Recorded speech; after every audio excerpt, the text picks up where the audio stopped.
All right. So let's go ahead then. Perfect segue into the mountaintop. Dave, can you talk to us about what our mountaintop moment is in Oppenheimer for episode 107? What we were discussing was the very end. So, there's been this mystery set up about what did Oppenheimer say to Einstein. Strauss is obsessed with this idea and furious at Oppenheimer and exacts this terrible revenge.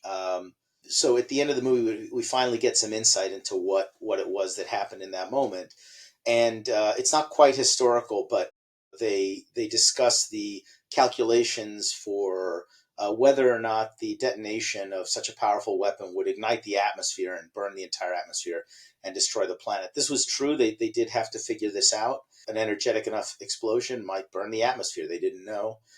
And they did end up computing, that it was highly unlikely. As of course, one of the jokes in the movie was it wasn't, 100% certain that they weren't going to destroy the entire planet with the Trinity test.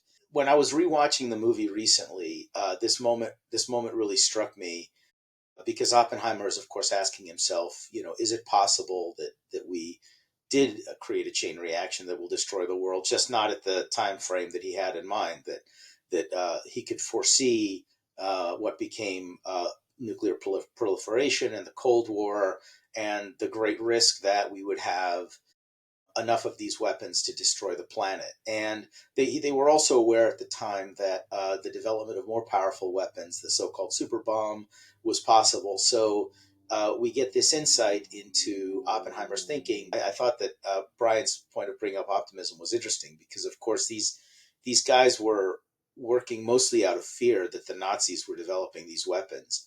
But as they were doing it, the optimism crept in a funny way, in that they started convincing themselves, some of them anyway, that because these weapons were so powerful, it would make future wars impossible. That there would never be war again because war would mean destruction of the entire planet. And that was that. It's funny to think about that because, of course, we did end up in that situation. The whole planet has not been destroyed yet. That's kind of the concern. And in that moment, Nolan, in a way that I think was sort of uncharacteristically direct for him, is talking to us, the audience, and saying, "We're not out of the woods yet. This is still a huge danger. Those weapons are still in their silos with more than enough power to destroy the world."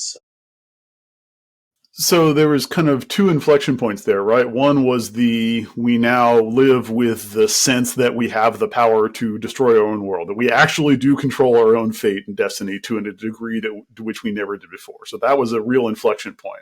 When we talked in the pre-show, one of the things you said was like, this had not happened before. No small group of people had ever come up with a new thing that didn't exist before that was actually that potentially influential over the fates of everyone else.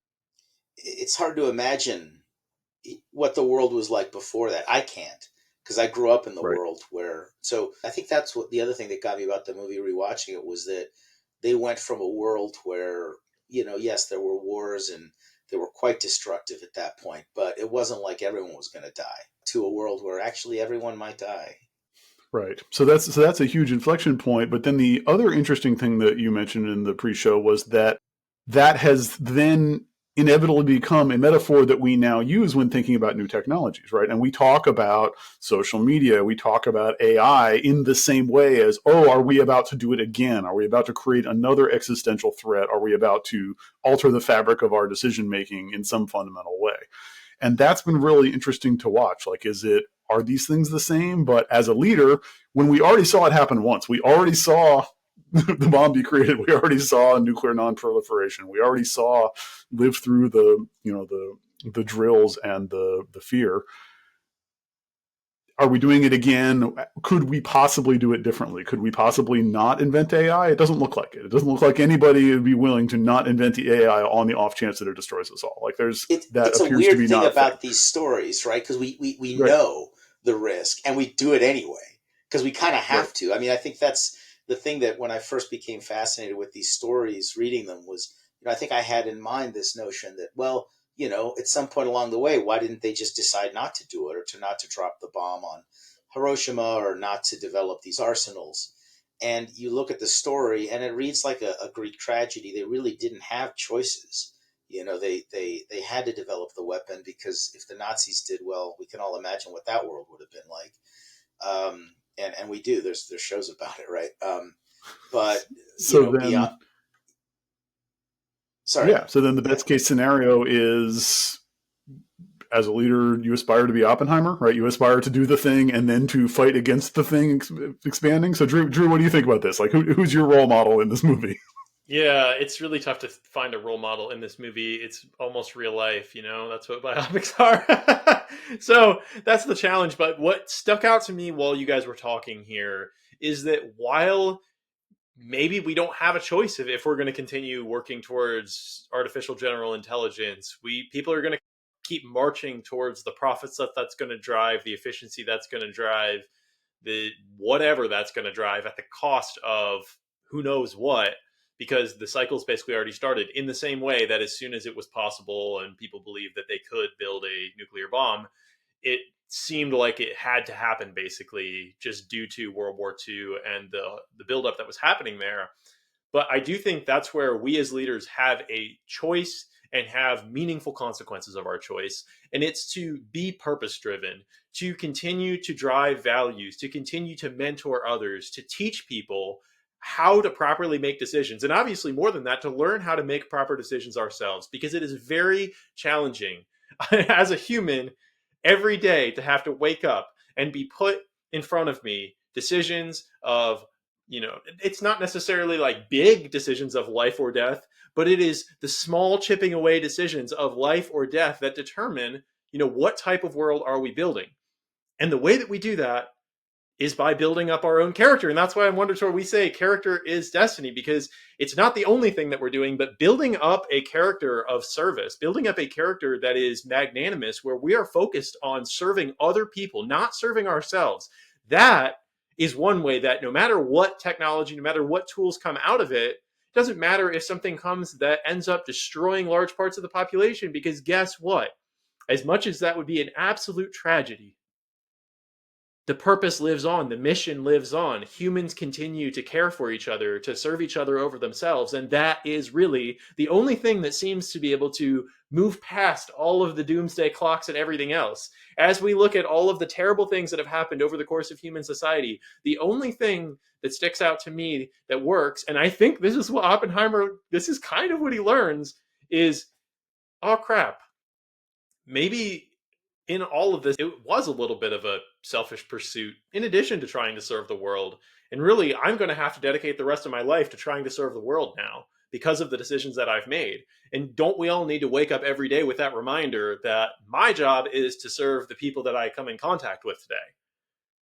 Yeah, no big challenge, right? No, just something little like that. That's what I'm known for. I'm sorry. I have to come in with that because that is the way that my mind works. I have to see the bigger picture and then realize the cost. It is a dreadful cost almost. It is a cost that is hard to even stomach, that I will have to wake up and give up myself every single day if I want the world to be better around me. But that there's still joy in doing that. That I can find joy in giving life to other people, and that in turn will be recursive and it will give life back to me, not as an objective, not as a direct result, but as an indirect result. And that's why that's kind of the magic of magnanimous, that when I give to somebody else without expecting anything in return, that's compassion, as we talked about in the compassion series. It's It not a somehow, sacrifice. yeah. Yeah, it's not a sacrifice if it is the thing that you are uniquely suited to do, right? If it is the thing that you are, uniquely engaged in doing. So, yeah. So how do you carry this around every day, Dave? Obviously, not just the looming threat behind us, but the leadership challenge of, like, I'm making new things and I'm also trying to build a team and an organization and a structure that contributes. Well, part of it is the fascination with these stories, is because they are such a great example to all of us. Even the darkest ones, you find optimism, you find hope for the future, and you find lessons learned.